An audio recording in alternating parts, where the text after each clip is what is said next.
All right, we're going to hit record.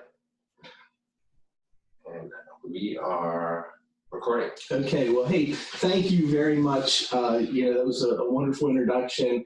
And I'm really thankful for you out there watching the program tonight. As Mr. Cardad said, your time is valuable. And quite frankly, that's the basis of this talk. The title of this talk is Time is Money. And we're going to talk about accounting and how to make sure that you get the right information out of your accounting system to do what you need to do and do it at the minimum cost and make sure that you have good information. Like Mr. Cardad said, he started out about 5 years ago with just himself, open to practice, and he has grown his business tremendously. And he's done it with a great deal of forethought and a great deal of planning and precision in the moves that he's made. And that's one of the things that I really like to stress to all of the independent practitioners, to just make accounting data for the sake of data, to fly by the seat of your pants and have nothing. Those aren't exactly great choices for everybody. There may be situations where it does work and it works great, but we want to make sure that you understand how to get the best system and the best process for what your business needs. So in a lot of ways, my business is just like yours. The only thing I have to sell is time. And when that time is gone, it's evaporated and I can't get it back. Could you just imagine going to a grocery store where every night, every single thing in the store spoiled and they had to restock the shelves the next day? It would never work. But let's face it, that's kind of the arena that you and I work in, where once a day's gone, we can't get that time back and we can't use it in any better ways. So the real focus for today is making sure you get the right information for your business at the right cost, at the right investment. So there's really 6 key things that I want to hit on here. I want to talk a little bit about how to determine your needs, how to find your key advisors and really know what to expect with your key advisors, some operational accounting basics, and that's really, when I say operational accounting, that's the nuts and bolts, collecting your money, paying your bills, just the day-to-day activity of the business. We're going to touch a little bit on financial accounting and how all that information from the operational accounting can be collected and categorized and used so that you can truly benefit from it.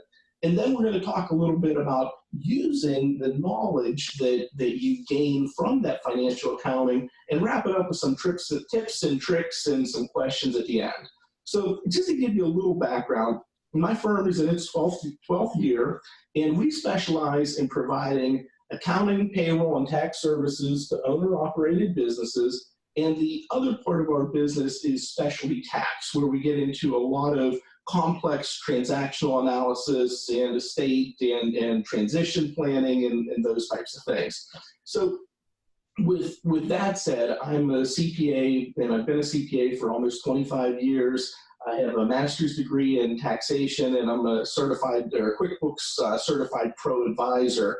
And my background has taken a little different twist from a lot of traditional accountants that go to school for accounting, they go to an accounting firm, they work for the firm and make their way up to become a partner, and then they serve clients. My background was a little bit different. I did start out with the traditional go to a big accounting firm. I was with one of the largest regional firms here in Western Pennsylvania, and it was a great experience because I was a manager in the tax department. With my master's degree in tax, I performed a lot of their complex tax research and really studied different tax positions. And that really helped me to cut my teeth, if you will, on technical tax issues. And then from there, I left and I went to a $25 million corporate group as their chief financial officer. And shortly after that, an opportunity arose with a $500 million corporate group, and I went with them. And the reason I highlight that was seeing the two corporate groups were very similar. They were in the exact same industry. They were just different sizes. And the data that made me very, very successful at the $500 million group truly was overly costly and just not available at the $25 million group. And it really wouldn't have brought the same value from it. And that helped me to realize that when it comes to accounting and information for businesses, one size really doesn't just fit all. You kind of have to tailor what system you use and how you work to the needs of the business. And then when I left the $500 million company to start my own firm, that's a whole different type of challenges and data and information we run into. I'm sure that, like many of you, I've struggled with the same questions of, number one, being billable and being productive during my day, but also having non-billable things to do, just, with managing the office and managing people and managing supplies and all that type of stuff. There's a lot of things that you can do to lose time in your day. And for those of you in your practices, one of the things should not be accounting and worrying about your accounting system. So with that said, the goal really is to develop a system that provides you with the right data at the right cost. And that's what we want to focus on today. So whenever we talked about the 6 things we want to cover, let's jump into the meat of it here with determining your needs, okay? And as Stephen Covey says, begin with the end in mind. Now, I think it's tremendously thoughtful to look at your business not only today, but where do you want it to be in 10 years, 15 years, when you retire? Where do you see it going? So with Mr. Cotterdad's success and what he has done to grow his business, he had a very specific plan in place. He knew exactly where he wanted to be, and he's taken the steps along the way to get there. And I see so many clients that have been in business for years that never really have developed that game plan. And as we'll talk a little bit later here, that can be really fatal at the end of the business's life. So you want to start, you want to think, okay, if I'm a sole practitioner today, is that what I want to be 10 years from now? And it may be perfect. That may be your plan. You may love that, and that's okay. But if you want to grow into a multi-member practice, if you want to add additional facilities, additional locations, as you add the complexity, you want to make sure that you have a system in place that will grow with you and help you to get there. Another key feature is, what form is your business? Are you a sole proprietor? Are you a single member LLC, a multi-member LLC, an S Corp? They all have a ton of advantages and a ton of different strategies that you can use with them. And you want to think about that, because that's going to, at a certain level, dictate what you need and what you can do. Now, one thing that I meant to mention early on, my purpose here is not to really get in the nuts and bolts of debit and credit accounting and all that kind of stuff. I don't think that's what you're looking for. If you need help with that, please email me or give me a call on the phone. I provide all my clients with unlimited free telephone consultation, and I'm extending that to anyone that's on this broadcast right now. Just do me a favor. If you reach out to me, please put CBI or Cognitive Behavior Institute in your email subject line someplace, or if you leave a voicemail, please just leave that towards the beginning of the voicemail. I get inundated with calls and emails every day, and you would be shocked at how many people, just general public, will pick up the phone and call a CPA with a tax question, and they're not clients. They have no intention of becoming clients, and they want some in-depth tax research. But what I do is, for my clients, I provide unlimited discussion, and I'm happy to do that for everyone on the call today. So we talked a little bit about, what the needs are of your business, and, from what type of business it is. Is it a solo practitioner? Is it a multi-provider practice? Let's talk a little bit about what you want to do with the business at the end of its life. I mean, there's really 3 key choices. You can sell the business, You can gift it to your children or bring someone in at a discounted rate, or you can just simply run it into the ground and close it when you're done with it. Now, I think we would all recognize that either the first two choices could be great, and the third, run it into the ground, probably isn't the way we want to go. But again, you would be shocked at how many times I see people run into this situation. So please, early on, think about your business, think about your exit strategy, because that will determine a lot about where your business goes, what kinds of systems you need, how you want to develop and grow the business. And when I see it, it is so sad that I have people that, their practice has become their largest single asset, and they don't know what to do with it. I'm sure you've all seen, the business growth chart where businesses start out and they take off, and then at some point they nose over and start to die. And all too often I see businesses going beyond that point of maximum return without a solid plan or without a solid reason why. So think about where is your business going to end? So the other thing that's a real key to determining what your needs are and what type of accounting system you should be using is, what do you want to do with the data? So if you simply want to prepare a tax return and file a tax return at the end of the year, let's talk about a system that can accomplish that. And we can do it very simply, we can do it very easily, and we'll get into some of these different methods here in a bit.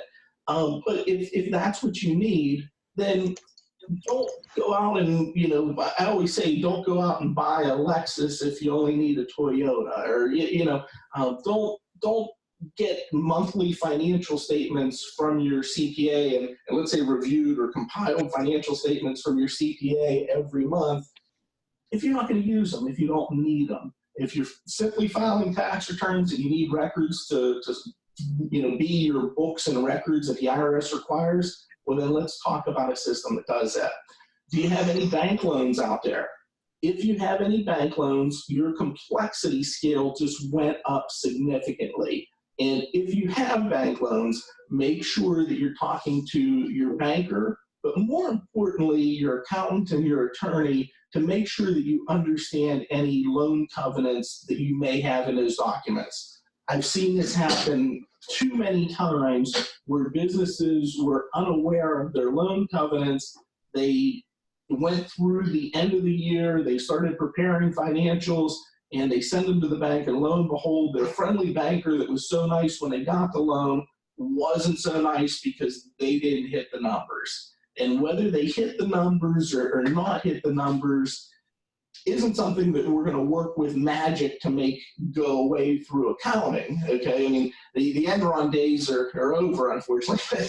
But it's not something that's smoke and mirrors, but it's something that if the business owner knows about it ahead of time, you can plan for it. You can soften that discussion with the lender. You can really work through it. And let's face it, at the end of the day, the lenders don't want to call loans because of violated loan covenants either.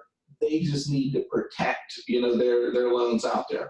So if you have loan requirements, that's a different animal. And then the last one is, if you're truly looking to have financial information so that you can evaluate your business and you can grow your business. I'll keep coming back to Cognitive Behavior Institute and how it has grown over time. They've done a very, very good job of internally analyzing their numbers and knowing exactly where they need to be for different projects as they undertake expansion plans and as they undertake different moves in their industry. And if that's where you want to go, just be prepared that there's a certain level of sophistication, a certain level of planning that has to go with it. If you're a solo practitioner and you're comfortable being a solo practitioner, you don't need to put in the time and the investment that Mr. Cardad did to remain there. So just keep that in mind. Let's talk a little bit about your key advisors, okay? And I'm going to say the accountant first, and I don't mean to sound like I'm full of myself that accounting is so important, but quite honestly, you're going to work with your accountant more than any other advisor that you have, or you should be. I offer, like I said, free and unlimited telephone consultation to all my clients. I tell them to call me, email me, text me, whatever they need to do so that we can stay in touch. And in a lot of cases, we serve as a sounding board for them. They have a particular purchase they're going to make. They have a business plan they're thinking about. Maybe they're just looking at profit improvement and how to run their practice a little better. Well, that's the areas where you want to have a good relationship with your accountant. And more importantly, you want to have a good understanding of what your accountant expects from those types of relationships. So there's a lot of accounting firms that don't charge for telephone consultation. And if we can answer a phone call, with our simple general knowledge, then by all means, it's not worth the time to bill you for a 2-minute phone call. There's other firms that bill every single second. And if you pick up the phone and talk to them and they talk to you for 20 minutes about their kids and 5 minutes about your problem, you're going to get a bill for 25 minutes. There's other firms that bill all that time, but you never really see it because they just wrap it into the big compliance project that you may be working on, maybe your annual financial statements or your tax return preparation, that sort of thing. And they track it. You'll see some fluctuations in your bills, but they don't come out and say, here, I talked to you for 20 minutes and I'm going to give you a bill for whatever the case is. So make sure you're comfortable with your accountant. And I always say that just because your accountant was your accountant last year doesn't mean he's the best person next year. As your business grows and changes, and that's one of the things that I see a lot in my practice, is businesses that have started out with smaller bookkeeping firms. They started out with the annual tax return preparation services where they go in every year and get a different person to prepare their returns, things like that. And at some point, the business grows to a level where the business owner is looking for more. And if you keep that door open, I'm sure there's a lot of good practitioners in your areas. By all means, look at what services you're getting and if they're the right fit for you. Your attorney, again, another key person in your team here. Now, your attorney will be somebody that's really, really important to you early on in the business. They're going to help you with the formation. They're going to help you set up all your corporate governance documents, whether you're an LLC or a sole proprietor. They're really going to help you draft your agreements between the partners, review leases for you, and things like that. But hopefully, once you get through that initial stage, you won't talk to your attorney very often because normally when you're talking to your attorney, there's some kind of a problem, and we don't need any problems. So, but it's good to have that relationship and have a relationship with an attorney that either the attorney or the firm can provide you with a full host of services through, to really carry your business through from the cradle to grave, as they say, okay? Your insurance advisor is another really key person that you want to have on your side. And I always say that business insurance and credit card processing services are two of the things that you really need a friend in that business because they are so convoluted, they are so complicated, the billing structures are so different that if you really don't know what you're buying, you can really go down a wrong road real fast. So make sure you're comfortable and have a great relationship with your insurance advisor.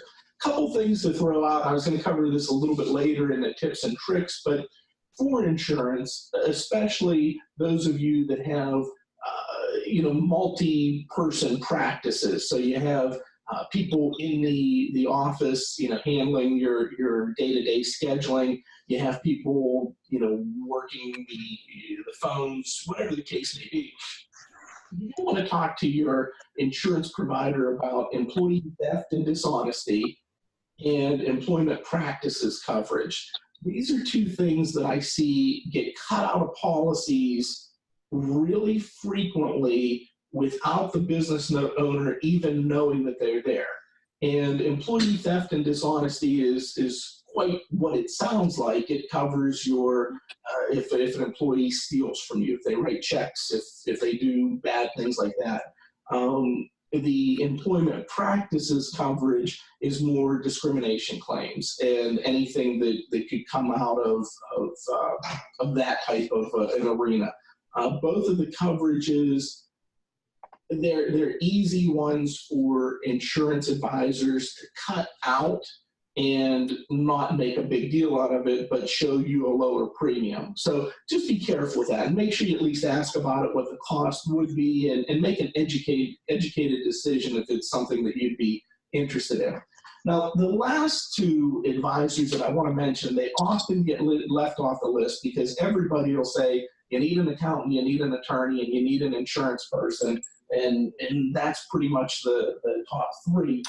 The other two I'd like to mention is, of course, your financial advisor.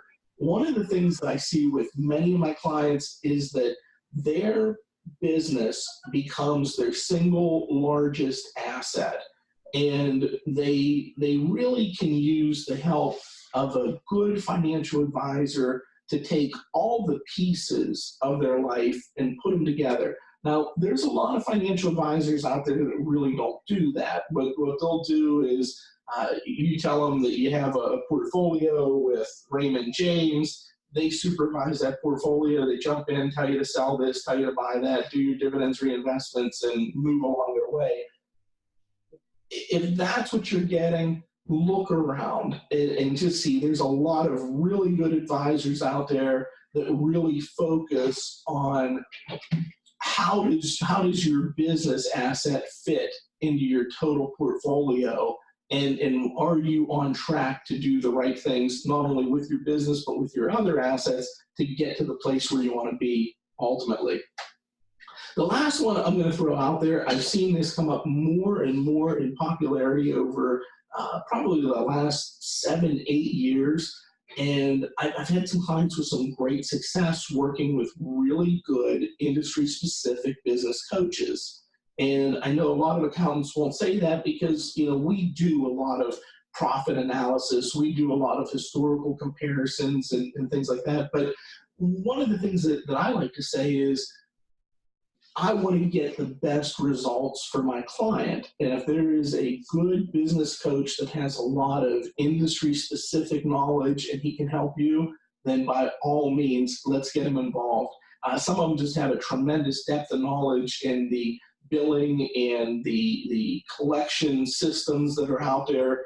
Some of them are very strong in practice management. So it's something that's worth considering as you're building your team of advisors.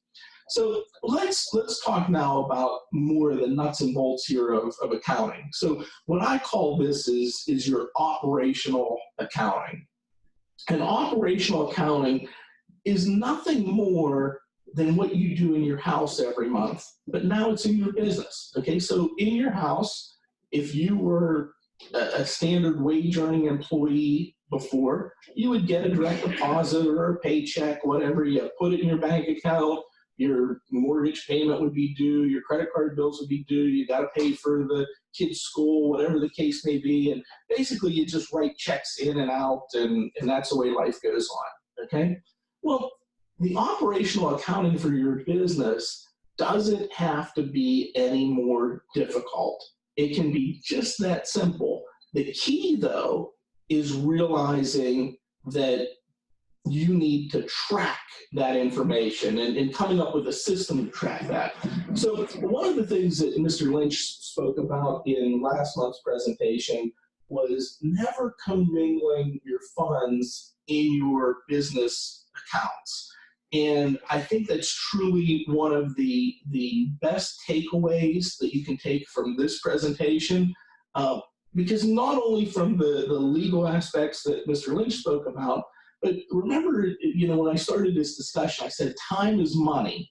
And by mixing your personal transactions in with your business transactions, somebody has to go through and sort that all out to say what's business and what's personal. And whether it's you using your time to figure that out, or it's somebody in my office or your accountant's office using that time, that becomes very, very expensive when a client just goes to the local Starbucks and spends $4 a day on a coffee through their business debit card, and somebody has to sort this stuff out every day. So just remember, open a business bank account for your business, use it strictly for the business. All of your deposits that come in from your services go directly to the business. All of your expenses get paid out of the business. If the business account should run low and you have to fund it with personal money, fund it with personal money. But I always tell all my clients to do it in round number increments, and don't do it in the exact amount of the bills that they need to cover, okay? So let's just say you wrote $1,856 worth of bills and the account's short, so you're going to move $2,000 in. Move the $2,000 in round numbers. That is easier for an accountant to pick out. It's easier for you to remember down the road. And at the end of the day, when they do your business accounting, they're going to look at all your deposits coming into the bank account and consider those revenue. And you sure don't want to pay taxes on any money that you put into the account. So you want to be careful with that.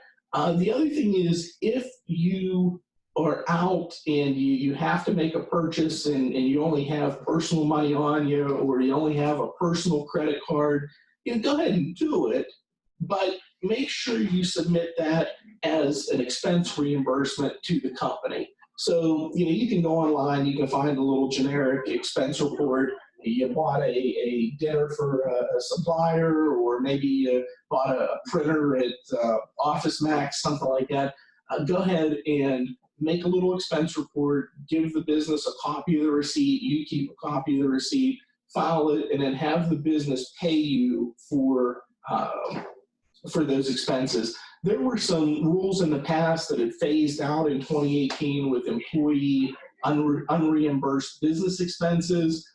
They were never really a panacea back then. You always got a better bang for the buck by having the business pay them and reimburse them directly. But with the tax law changes that hit in 2018, that's even become much more onerous. So make sure the business reimburses you for your expenses. Now, if you're going to have a company credit card, open the card in the name of the company. And generally, you shouldn't have any problems with it. Even with a brand new business, the credit card company is going to require you to personally guarantee the credit card. And depending on your business structure and your location, there can be some challenges between the deductibility of expenses put on a personal card on behalf of a business. But we're going to get way in the weeds talking about tax law cases and some of the defining parts of that. So I always just tell everybody that if you're going to use a credit card regularly, get it in the name of the business. If you're not going to use it regularly, that's fine. Use your personal card, but then reimburse yourself from the business. So the other things that you need is to develop a billing and receivable system. Now, I would be willing to bet that all of you are using either a billing service or you have an industry-specific billing system. I mean, they're just too complicated with billing Medicare and billing the insurance providers and keeping everything straight with the proper service codes and things like that, that I'd be surprised if you're trying to do anything on your own. But just make sure that within that system, you're comfortable knowing who owes you, what they owe you for. Make sure the system is being reconciled so that you're tracking your receipts, clearing out the outstanding invoices, and really just making sure that you're getting paid everything that you're supposed to get paid. Now, if you're not using an industry-specific system, Excel has some great functions. There's a lot of functionality in sorting and manipulating the system in Excel to do that. QuickBooks can do some things for you. but I would think that, most of you guys are going to be using a specific billing system. Your payable system. So your payable system is really just knowing who you owe money to and when that money's due. Now, one of the things that I talk to a lot of my clients about is managing their cash levels to keep it at an optimum point. And kind of the general rule of thumb out in the industry is, 30 to 45 days supply of expenses in cash. Now, a lot of people argue with me that that is way too much cash. I've had other people argue that that's not enough cash. But what I like to see businesses do is determine what their cash requirements are, maintain that in the bank account, and as they accumulate additional cash, get that money out of the operating account, whether they put it into a separate business account where they hold it like a savings account, or they take it out as distributions to the owners and move it outside of the business.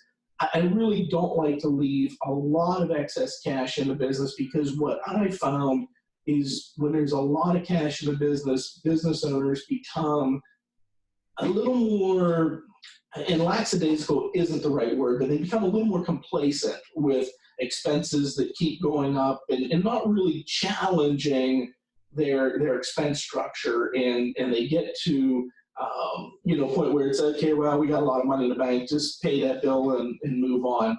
And sometimes when they run it a little bit closer, it makes them think twice to say, are we really getting the best deal for for what we need? So, I have a question. Okay, do you want to jump in with a question? Yeah, wait, there's one up there. So go ahead. Okay, good. I unmuted you. You can speak now. Hello. Thank you. I guess I'm a dinosaur.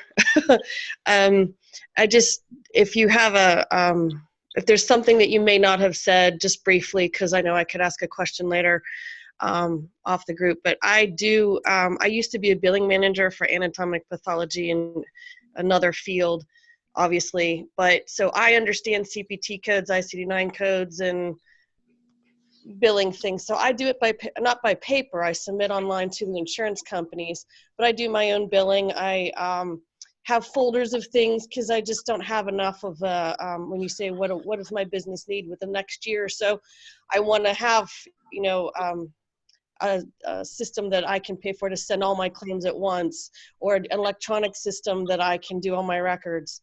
Am I hitting any issue that you would be concerned about? I do my paperwork monthly. I do my billing within a week. My notes are done.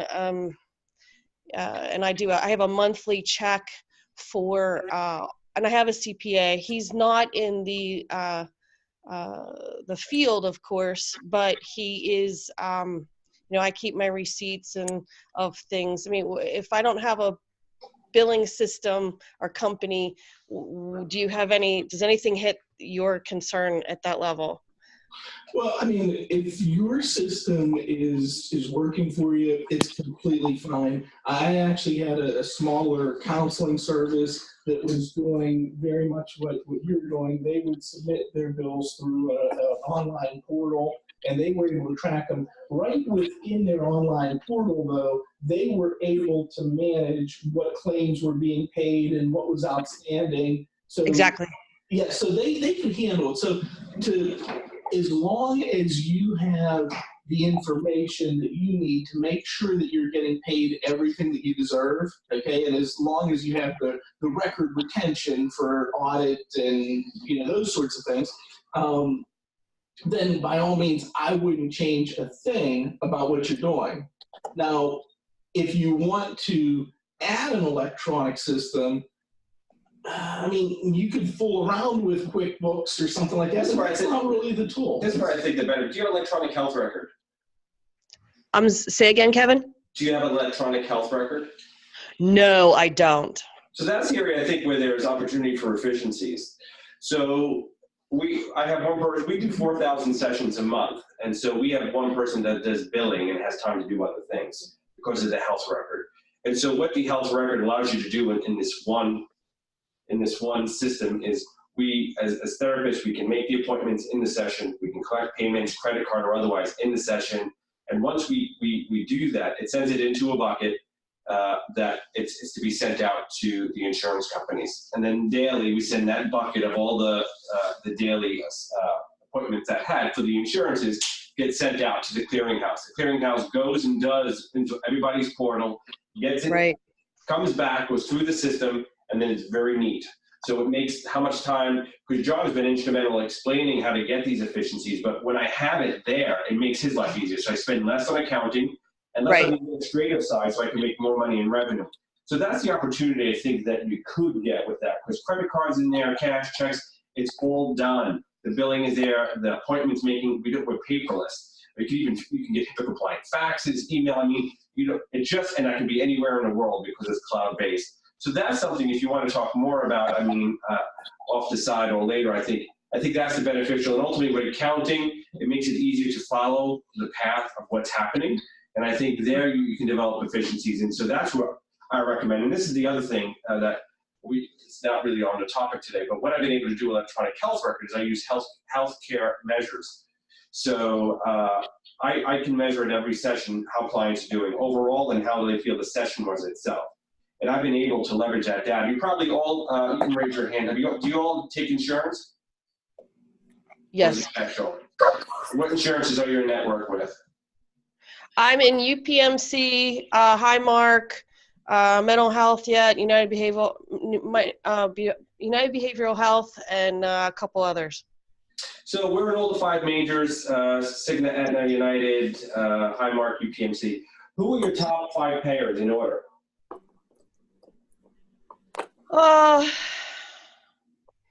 Right now it's, I'm also in Medicare, but I'm phasing that out. Right now it's United Behavioral Health, and then it's a tie between Highmark and UPMC. So I'm in United. The rates went up significantly for everybody, as we know. We're appreciative of that. UPMC is second, and then you have, actually Highmark is the 5th lowest payer. I'll say Cigna and Aetna are higher payers than Highmark. And and I'm negotiating with others. How I do that is because of electronic health record and the measures I have, I can show them my outcomes and why they should pay me more. So that's the other benefit of having an electronic health record that I'll speak to probably later, mid next year, when we're going to do our talks at the end of all these. I'll get into that. But outcomes-based reimbursements coming, we're already there, and it's a huge leverage. I'll just say where Highmark, I think that'll put it in perspective, is our lowest payer right now. Good to know. Okay, fantastic. Thank you. Sure. And that's the great industry knowledge that Mr. Cardet has, and can really, that's what he brings to these programs, and it's just fantastic that he's happy to share that with everybody out there. So thank you again. Sure. So let's talk a little bit now. We talked about the operational accounting, getting the funds in, writing checks, paying the money out, covering our receivables, covering our accounts payable, tracking those things. So let's talk about the financial side of things. And truly, all that the financial side of the accounting is doing is trying to track and measure what goes on in operations every day.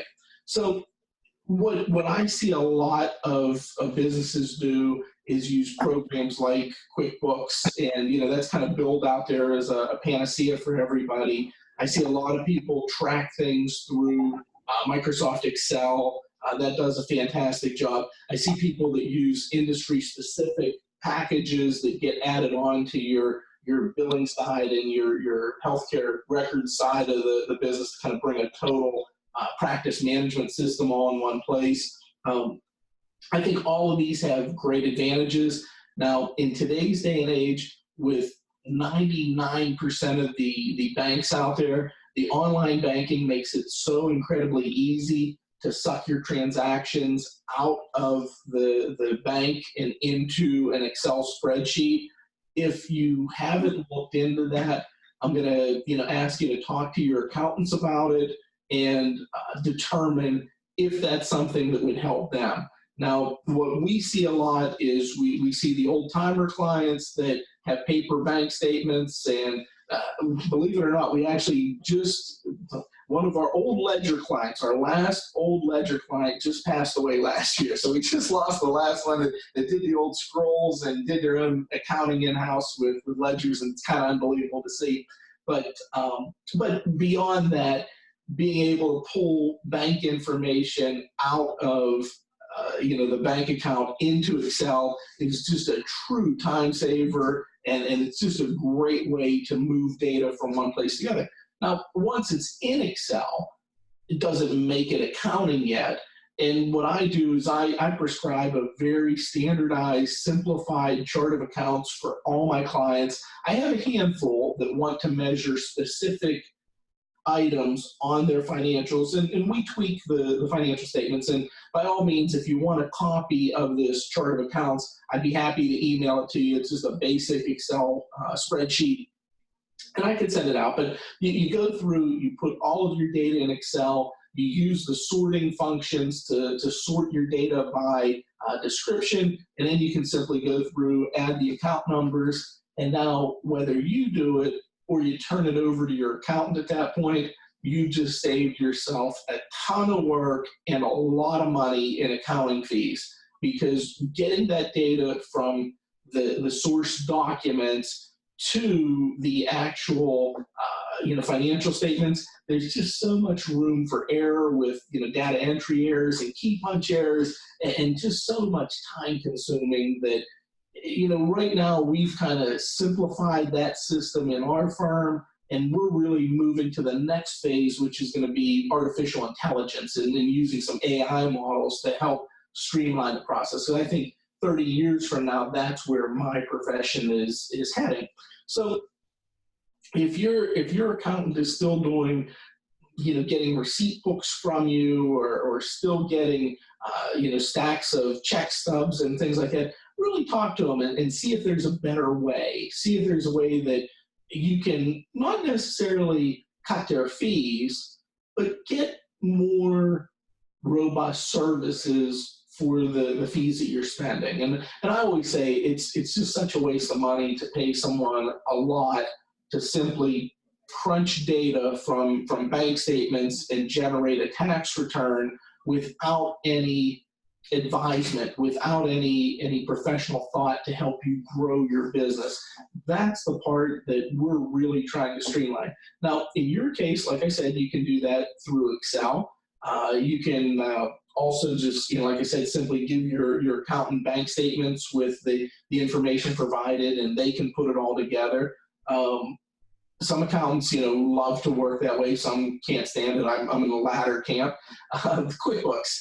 There's a lot of people that use QuickBooks for their general accounting. It's kind of sold out there in the industry as a panacea.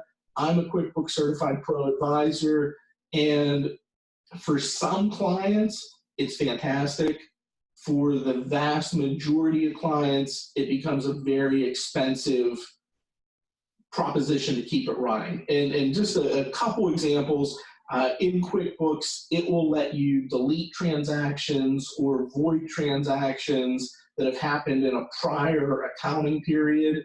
Now, normally, if it's all within the same year, it's not a big deal. But if it was a check that was written in December of last year and you void it in March of this year, well, guess what? Now your QuickBooks accounting data doesn't match your tax return that you just filed with the IRS.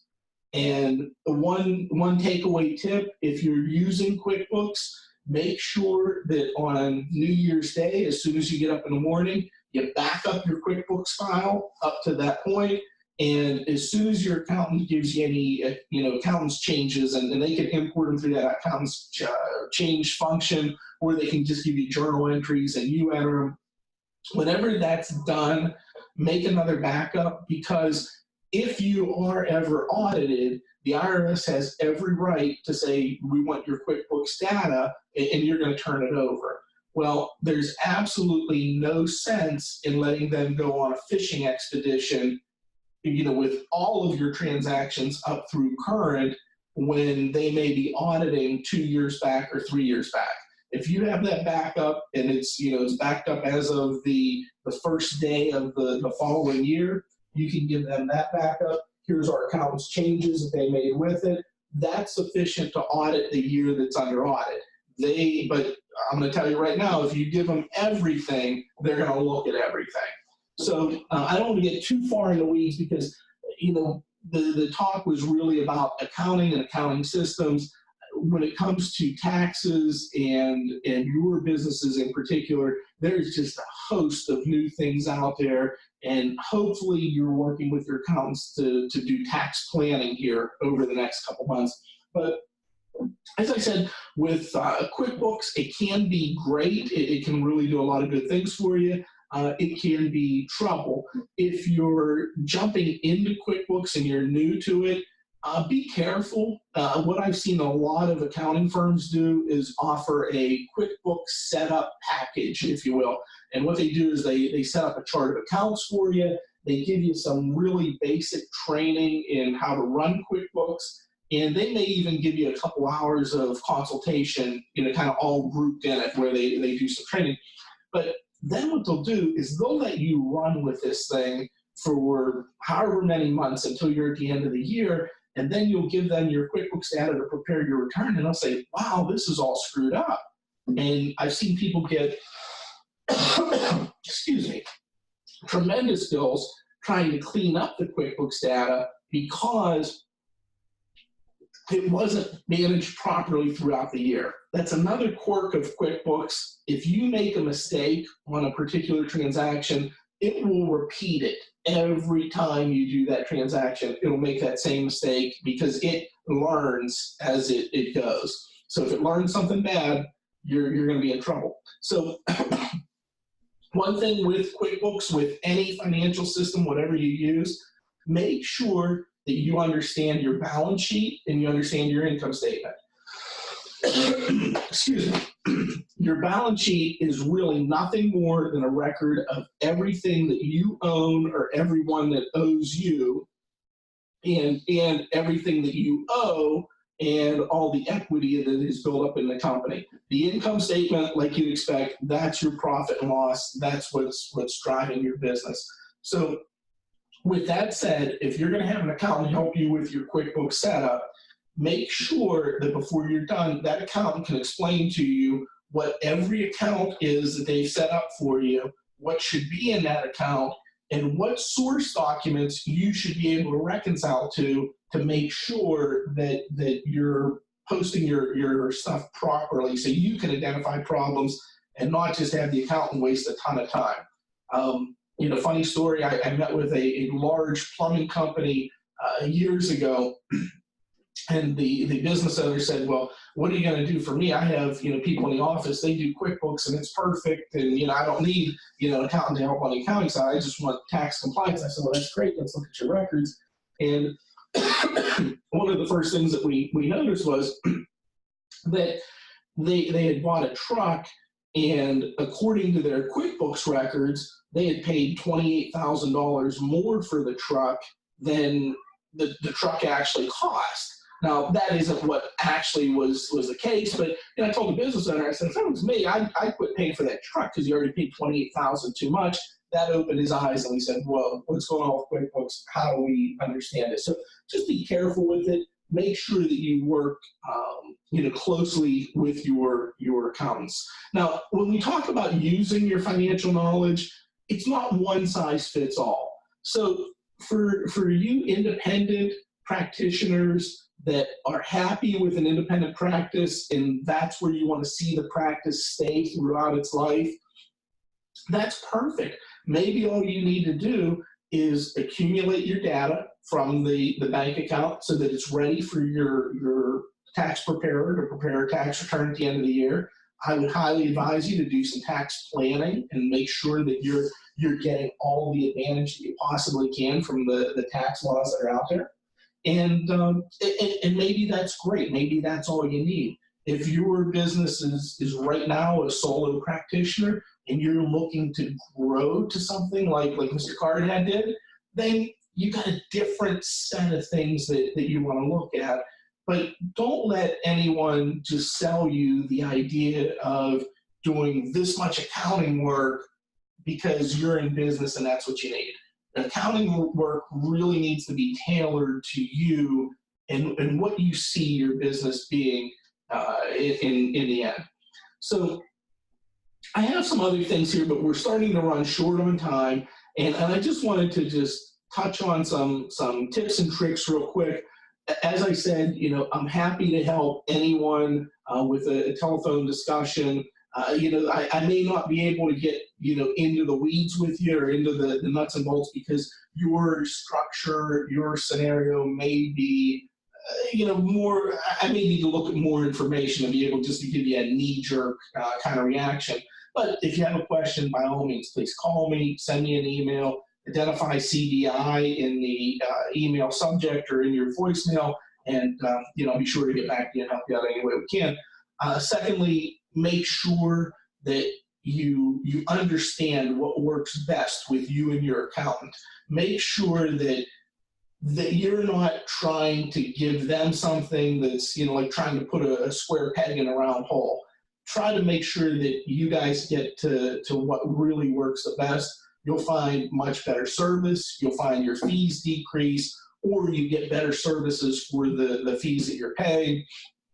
And just really work out that happy middle ground, because what may be right for a $500 million company may not be right for your company. And what may be right for your company may not be right for my company or Mr. Cardad's company. So really work that out with your advisors. And just from a kind of a general accounting and business protection kind of realm here, make sure that if you have rubber stamps with your name on it for checks, throw them out the window. Make sure that you're getting all the mail every day. Don't let another employee get the mail and go through the mail. I've seen it so many times, and it's always that most trusted employee, the person that you would never think about, the person that never takes a vacation because they're so dedicated to your business. Don't let that happen to you. And the key places to really watch for is the checks going out. I always recommend that every business owner personally sign every check and look at the documents, the backup for that check. Don't just accept a stack of checks and just sign them thinking they're going to the right place. And make sure that you get the mail and open the mail every day and sort through it, because you'd be surprised at what comes in the mail that could stop some of the fraudulent activity early. So I hope you enjoyed our discussion today. Again, I hope you got some kind of a takeaway out of this. By all means, if you have any questions, we do have a few minutes, about 5 minutes left for some questions. And, I would be happy to talk to any of you, outside of the conference as well. Any questions? I have a comment if you have a second. Sure. Two things. One that has helped me tremendously is that I not only build rapport with my clients, or I try to, but we discuss their insurance before and then during when they walk in the door. As a previous lifetime as a billing manager, that is crucial. And client knowing how many sessions they get, although that's not so much an issue anymore, but their co-insurance, co-pays, deductibles are huge right now. Knowing that seems to be helpful so that it's not an issue in session. I don't know, that seems to be important I don't have much of a collections issue because of that. The QuickBooks comment, I use QuickBooks. I data enter my checking account into my QuickBooks, but I have rigged it into like 5 categories of payment. So I have a blues, a Blue Cross section. I have a Medicare section, all the insurance payers. So I can tell who's paying what at any given time. So even though, Kevin, you asked me that question, I can answer it because I look at my data, and not only do I know the clients walking in the door, but I can analyze that. But I have rigged it where it's not like I just go to the checkbook section and I enter in each item. And I know, like you said, if you transpose the number, I'm doing the data entry and it needs to balance with my my monthly statement. That's how I do it, but that's how I keep an eye on the pennies and this and for it to make sense to me. But I don't find QuickBooks all that, for me, I don't find it that easy to work with. And so I have rigged, you said chart of accounts, that's something from QuickBooks. I think maybe other Peachtree or something uses that too, but that's what I do. I didn't know if you had a comment about that or if that would be helpful to someone else, but that's how I run it so that I can be a not electronic person, but in the QuickBooks, and then I just hand that over to my accountant. Yeah, that's perfect. And one of the things you said there was really key, and that is you understand what QuickBooks needs to reconcile to every month, and you know exactly how you do the bank reconciliation so that you can tell if you made a data entry error. And that's really the key to QuickBooks. And you're absolutely right. It's not real user friendly beyond just simply entering your receipts and your checks in the system. But it sounds like you're on the right track, and that's great. If your accountant is able to use it to prepare tax returns without having to bill you an obscene amount for collecting the for cleaning up QuickBooks or anything like that, then by all means I'd say you're on the right track and keep going. He understands my language. And Well, that's important. That really is. As a therapist, I have to relate to it. I know. That's right. It's the only way I can do it. Thank you. Any other questions? Tom, do you have any questions?